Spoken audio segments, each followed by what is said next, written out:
जय हिंद। आप सभी का फिर से स्वागत है फॉर क्रिएटिव स्टडीज के एक नए एपिसोड में। जैसे कि अभी हम लोग 70th बीपीएससी का जो मेंस का एग्जाम होने वाली है उनके रिगार्डिंग हम लोग मोस्ट इंपोर्टेंट टॉपिक्स को कवर कर रहे हैं, एक सीरीज के माध्यम से लगातार देख रहे हैं। काफी इंपोर्टेंट, जो काफी ज्यादा चर्चित है और अगला एग्जाम में जो ना आने की संभावनाएं हैं, वैसे वैसे टॉपिक्स को कवर कर रहे हैं। तो आज के सेशन में हम लोग देखने वाले वक्फ संशोधन है ना। वक्फ संशोधन आखिर ये क्या है, वक्फ विधेयक जो ना इसमें आखिर ये होता क्या है और इसमें क्या संशोधन किया गया है, इनके बारे में समझेंगे। ये काफी चर्चा में था और हो सकता है कि आपके एग्जाम में देखने को मिले। अगर आपको एग्जाम में देखने को मिलेगा तो आप आसानी तरीके से आप एग्जाम हॉल में इसका आंसर लिख सकते हो। तो हम लोग इसको देखेंगे, काफी इंपॉर्टेंट है और पिछले कई सेशन भी हो चुकी है। जो भी तक पिछले सेशन नहीं देखे उसको जरूर देख लीजिएगा, ठीक है। तो चलिए सेशन को स्टार्ट करते हैं। इसको हम लोग देखेंगे कि वक्फ संशोधन क्या है, वक्फ संशोधन आखिर क्या है, वक्फ विधेयक क्या है ना। संशोधन बाद में देखेंगे, आखिर वक्फ विधेयक क्या होता है इसके बारे में समझते हैं। देखिए इसको समझते हैं हम लोग। सबसे पहली बात हम लोग देखिए एक रूपरेखा, आपको मैं ऊपर ऊपर थोड़ा थोड़ा समझाता हूं, उसके बाद मैं दिखाऊंगा इसमें क्या क्या लिखा हुआ है।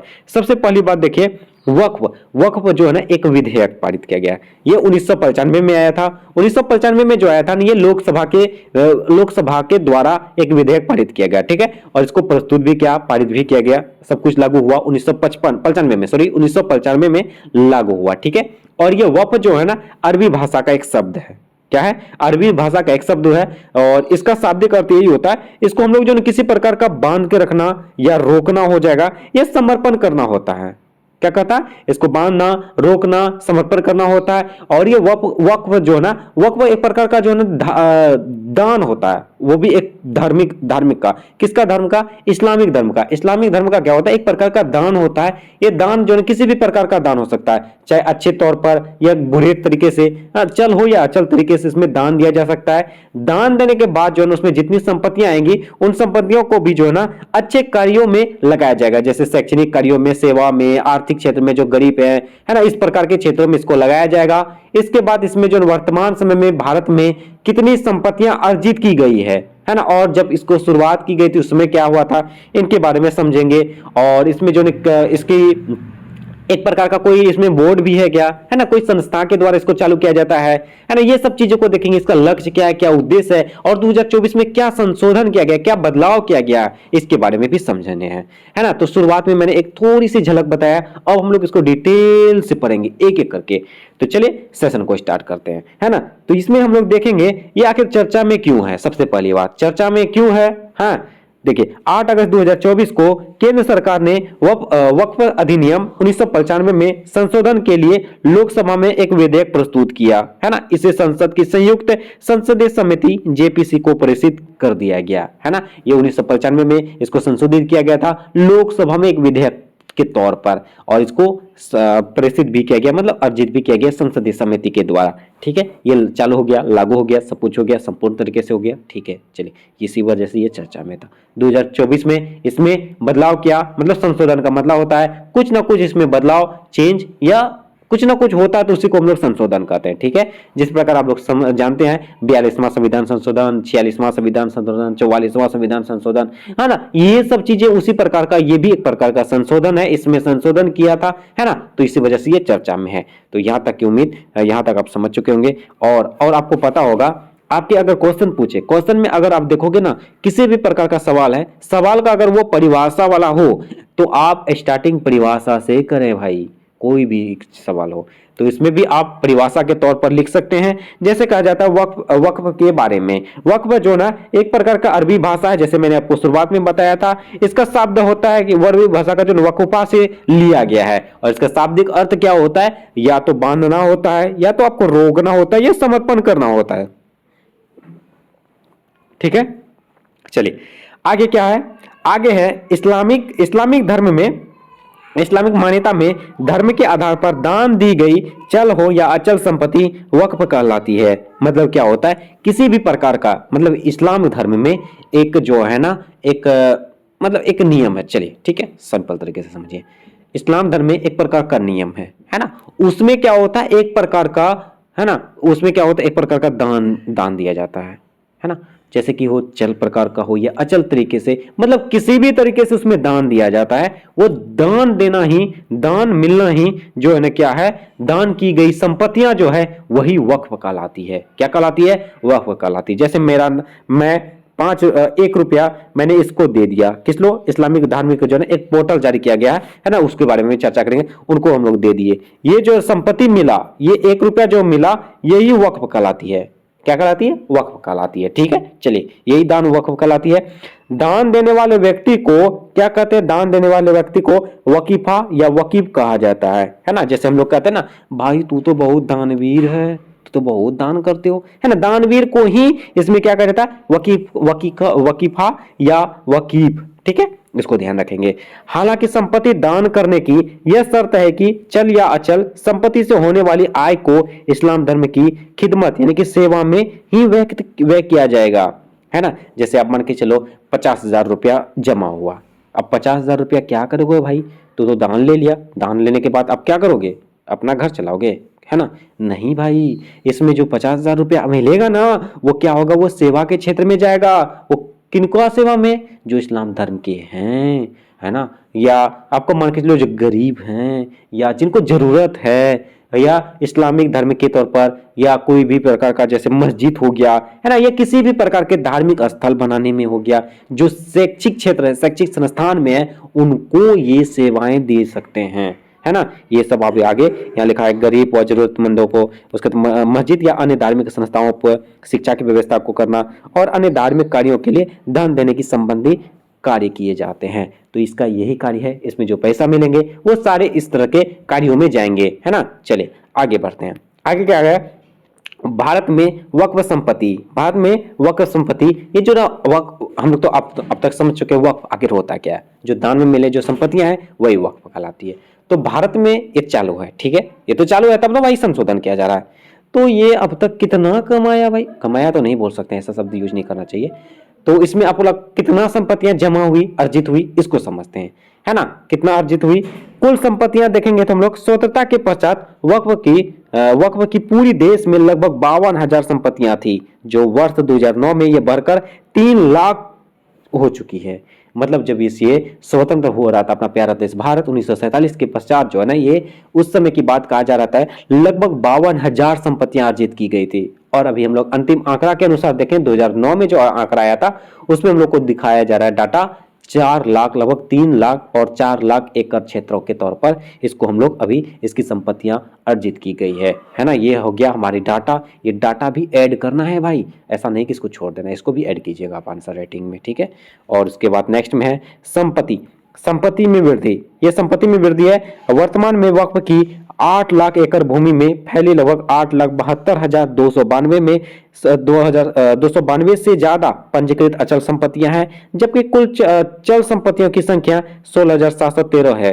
अचल संपत्तियों के क्षेत्रफल में पिछले 13 वर्षों में 2 गुनी वृद्धि हुई है। मतलब अचल संपत्तियां इसमें कुछ ज्यादा ही है, कुछ नहीं, सब बहुत ज्यादा है भाई, बहुत ज्यादा अचल संपत्तियां इसमें अर्जित की गई है। तो ये भी हमें ध्यान रखना है। चलिए आगे बढ़ते हैं हम लोग।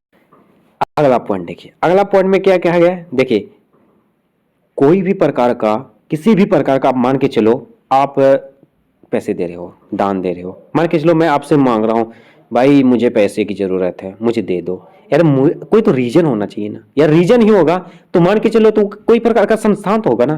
जैसे मेरे नाम पे अगर कोई भी अगर पैसे आपसे ले रहे हैं, है ना, मेरे नाम पे, तो उनके पास तो ये है ना कहने का कि भाई 4 क्रिएटिव स्टडीज को हम लोग दे रहे हैं, है ना। एक उन्हीं का, उनका पोर्टल में मेरा बैंक अकाउंट है, 4 क्रिएटिव स्टडीज का बैंक अकाउंट है, उसमें पैसा जा रहा है, ठीक है। उसी प्रकार वक्फ में जो जाता है, वक्फ में जो भी संपत्ति जाएंगी, उनका एक पोर्टल होता है, पोर्टल जिसके माध्यम से इनकी आंकड़ा, इनके डाटा को हम लोग पंजीकृत करते हैं, इनकी डाटा को हम लोग जानते हैं, ये इनकी पैसा को बताता है कि इतना पैसा है और ये इतने इन कार्यों में इतना पैसा लगा सकते हैं, ये एक पोर्टल जारी करता है। इनका पोर्टल का नाम है WAMSI पोर्टल। इस संपत्तियों का विवरण assets Management System of India, है ना, WAMSI पोर्टल पर दर्ज किया जाता है। हर चीज का एक पोर्टल होता है, इसी प्रकार का इसमें भी एक पोर्टल है, क्या है? WAMSI, ठीक है, इसको भी ऐड कीजिएगा आप। नेक्स्ट पॉइंट में है, ये देखिए तीसरा सबसे बड़ा भूस्वामित्व। ये पॉइंट क्यों कहा गया है, देखिए ये वक्फ जो है ना, ये तीसरा सबसे बड़ा भूस्वामित्व जो है ना, इसका सबसे बड़ा भूस्वामित्व है।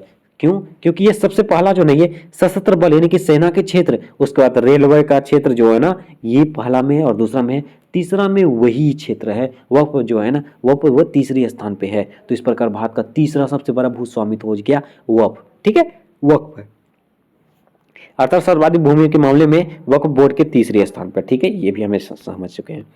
इसकी कीमत की अगर अनुमान करें तो हम लोग कीमत जो अभी वर्तमान समय में इसकी अनुमानित, अगर वर्तमान समय में है ना, वर्तमान समय में इसकी अगर हम लोग कीमत देखें तो वक्फ बोर्ड की संपत्तियों की अनुमानित कीमत लगभग 1.2 लाख करोड़ रुपया अभी वर्तमान समय में इसकी देखेंगे तो। शुरुआत में आजादी के समय में लगभग 52,000 आंकड़ा दिखाया जा रहा है। उसके बाद 2009 के आंकड़ा के अनुसार लगभग 3 से 4 लाख दिखाया जा रहा है, और अभी वर्तमान समय में देखेंगे तो कितना दिखा रहा है, 1.2 लाख करोड़ रुपये, है ना भाई, बहुत है, काफी है ना। तो ये हम लोग संपत्ति देख सकते हैं। नेक्स्ट है वक्फ संपत्ति का प्रबंधन। वक्फ संपत्ति का प्रबंधन मुतवल्ली यानी कि देखभाल करता है, जो पर्यवेक्षक के रूप में कार्य करता है ना। इसकी देख रेख रक्षा जो है ना, पोर्टल के अनुसार कई इसमें अधिकारी हैं, है ना, इस पे भी वैकेंसी निकलते हैं, तो वो इसका संरक्षित करते हैं। ठीक है ना। चलिए, तो ये हो गया। उसके प्रकार नेक्स्ट कहा जाता है ये विधेयक जो है ना, अब तक हम लोग क्या समझे हैं वक्फ के बारे में, आखिर वक्फ होता है क्या है, इसमें इसका डिटेल से चर्चा की है ना। अब हम लोग देखेंगे अभी जो रिसेंटली 2024 में इसमें संशोधन किया गया था, ये संशोधन के माध्यम से हम लोग देखेंगे कि आखिर ये संशोधन क्यों किया गया, है ना, इसमें क्या था, क्यों किया गया, इसके बारे में समझते हैं।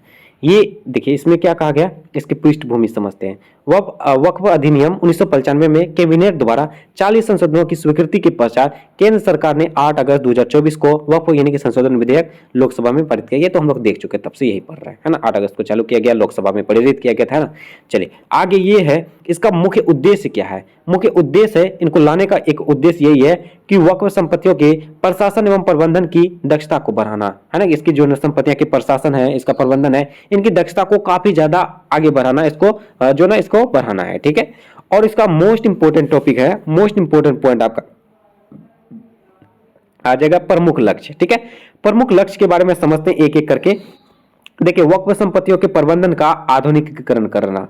जो वक्फ का पुराना नियम तौर तरीके, इसका डाटा उसका डाटा था, उनको क्या करेंगे, एक प्रकार का नई तरीके से हम लोग इसको आधुनिकीकरण करेंगे, ताकि इसमें जो भी चीजें होंगी वो हमें पता चले, है ना। और इसकी जो पंजीकरण होगी, इनके जो पोर्टल हैं, पोर्टल में जितने भी संस्थाएं हैं, उन संस्थाओं में भी प्रोग्रेस करेंगे। मतलब प्रोग्रेस का मतलब यही है कि इनकी संख्याओं में बढ़ोतरी करेंगे, है ना। अगर एक है, एक से इसकी संख्या को बढ़ाएंगे। अभी वर्तमान समय में वक्फ का जो है ना 30 संस्था है, आगे हम लोग देखेंगे, है ना। तो ये आधुनिकीकरण करना है, और महिलाओं के अधिकारों की रक्षा करना है। ठीक है, और केंद्र वक्फ परिषद और वक्फ बोर्ड में सभी समुदायों का उचित प्रतिनिधित्व सुनिश्चित करना है। ठीक है, और मुकदमेबाजी का कम करना है ना, और राजस्व विभाग के साथ प्रभावी समन्वय स्थापित करना है। उसके बाद नेक्स्ट है न्यायाधिकरण के निर्णयों पर न्यायिक निगरानी। ठीक है, चलिए ये हो गया, इसका लक्ष्य हो गया। अब हम लोग कुछ पॉइंट इसको भी समझते हैं जो वक्फ के बोर्ड के बारे में है ना। ये वक्फ अधिनियम 1995 के तहत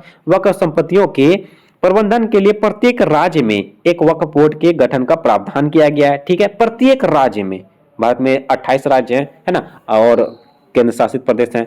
तो इस प्रकार हर प्रत्येक राज्य में जो है इसमें क्या किया गया है, एक बोर्ड का गठन किया गया है वक्फ का, ताकि हम अपने अपने राज्यों के अपना सभी डाटाएं प्रस्तुत करेंगे, पंजीकृत करेंगे, सबको दर्शाएंगे, और अपने राज्य के अनुसार जो दिक्कतें होंगी, जिस क्षेत्रों में दिक्कत होंगी, उन पे अपना इन्वेस्ट कर सकते हैं। इस प्रकार का हर प्रत्येक राज्य में क्या गया है, वक्फ बोर्ड की स्थापना की गई है ना। पंजीकरण संबंधी राज्य बोर्ड के अनिवार्य होता है। ठीक है, चलिए आगे बढ़ते हैं।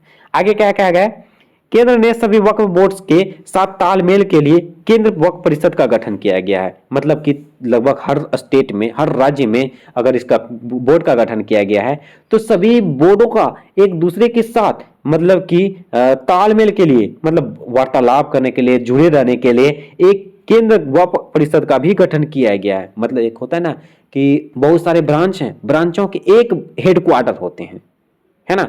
उसी प्रकार जैसे आरबीआई के बहुत सारे ब्रांच हैं, लेकिन मेन हेडक्वार्टर इसका क्या है, मुंबई में है। उसी प्रकार वक्फ का भी एक मेन हेडक्वार्टर बनाया गया केंद्र वक्फ परिषद का गठन किया गया है। Waqf Assets Management System of India के अनुसार देश में कुल 30 वक्फ बोर्ड्स हैं। देखिए टोटल 28 राज्य है और उसके बाद केंद्र शासित प्रदेश हैं, और उनमें से भी ऐसे कुछ केंद्र शासित प्रदेश, ऐसे कुछ राज्य हैं जिनमें दो राज्यों को एक ही बोर्ड दिया गया है ना, एक ही बोर्ड से दोनों राज्यों का। इस तरह से 30 यानी कि 30 बोर्ड बनाए गए हैं। चलिए, तो ये आंकड़ा हो गया। उसके बाद अगला है वक्फ बोर्ड का प्रमुख कार्य वक्फ संपत्तियों की पंजीकरण, संरक्षण का प्रबंधन करना। बोर्ड का यह सुनिश्चित करता है कि वक्फ संपत्ति का उपयोग धार्मिक एवं चैरिटेबल उद्देश्यों के लिए हो रहा है। मतलब यही है, इसका उद्देश्य यही है, हम लोग तब से पढ़ रहे हैं कि अच्छे कार्यों के लिए किया जाना चाहिए, जिनको जरूरत है उनको देना चाहिए। चैरिटेबल में जो चैरिटी चला रहा है उन पे ये सहयोग कर सकते हैं।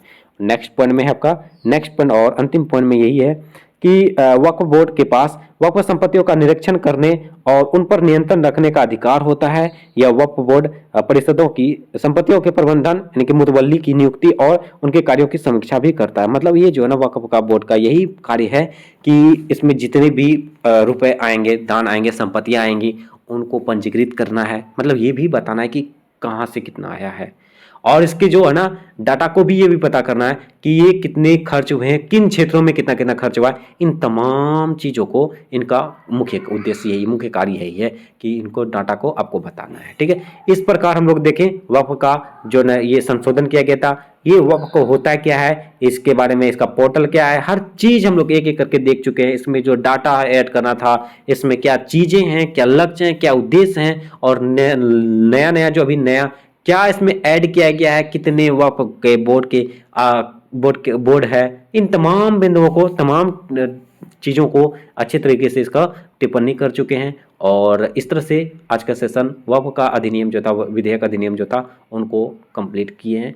और उम्मीद करता हूँ आज का सेशन से आप सभी को ये जो वक्फ संशोधन है इससे संबंधित अगर सवाल आएंगे तो आप बेहतरीन तरीके से इसका उत्तर दे पाएंगे। और इस तरह से आज का सेशन कंप्लीट हुआ। और एक निवेदन है, जो भी चैनल में पहली बार आए हैं और चैनल को सब्सक्राइब नहीं किए तो प्लीज़ चैनल को सब्सक्राइब जरूर कर लीजिएगा और बेल आइकन को जरूर हिट कीजिएगा। सेशन अच्छा लगे तो लाइक जरूर कीजिएगा, कमेंट के माध्यम से अपना रिव्यू जरूर दीजिएगा और अपने दोस्तों को भी ज़्यादा से ज़्यादा शेयर कीजिए। चलिए मिलते हैं नेक्स्ट सेशन में, तब तक के लिए थैंक यू, जय हिंद।